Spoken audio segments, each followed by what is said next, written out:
Hello and welcome. This is pretty cool, man. I like anytime NASA shows up in the news because I know it's going to be kind of interesting. So apparently, NASA, kind of like the Japanese Space Agency did a few years back, is smashing a space probe into an asteroid, which is typoed down here, into a moving asteroid. Uh, yeah, it's a good idea. Like, if you want to see if you can deflect the path of an object in space, then you actually need to try deflecting the path of an object in space. So momentum is conserved. Energy is conserved.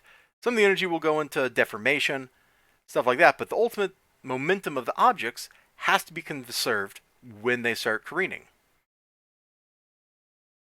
Unless there's deformations and it becomes an inelastic collision. Okay, there are asterisks all through this, but in general, like those are the rules.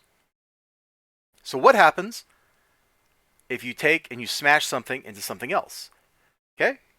If you've ever seen somebody play pool, you know exactly what happens. You go, the ball hits, and it scatters another ball off.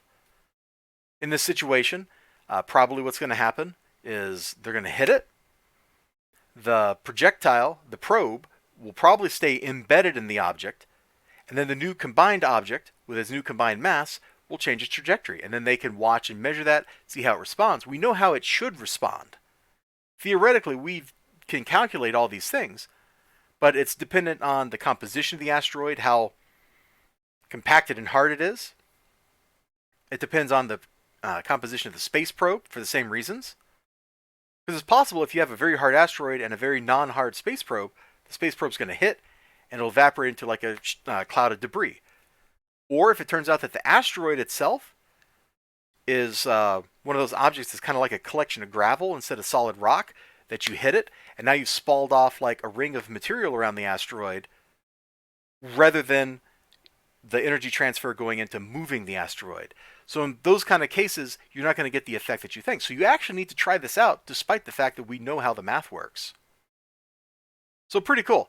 They're making it way more dramatic so that we don't end up extinct like the dinosaurs than they need to. But that's just because news organizations, press releases, all that kind of stuff, they got to go out there and get their clicks, you know? They got to be controversial. They got to be exciting. That way people will actually pay attention to this stuff. At least people who are not physicists like me, who see this and they go, that's really cool, without any additional qualifiers. Like, you just told me we're smashing a probe into a rock in space.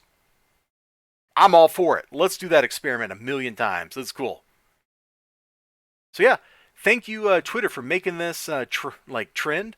I don't know if people did or if Twitter just decided to make it trend, but this is a cool article and I'm glad I read it. Well, a cool trending moment, and I'm glad I read it because it's pretty cool. Scroll down like, ooh, hold on, I didn't see this video earlier.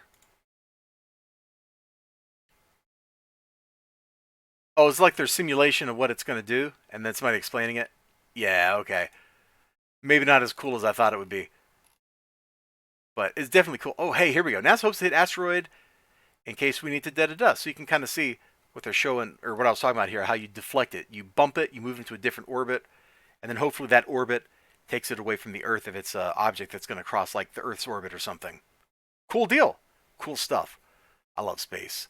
You all take care of yourself. You have a great day. Remember to like, comment, subscribe, all that good stuff. Hope to see you again next time. Bye-bye.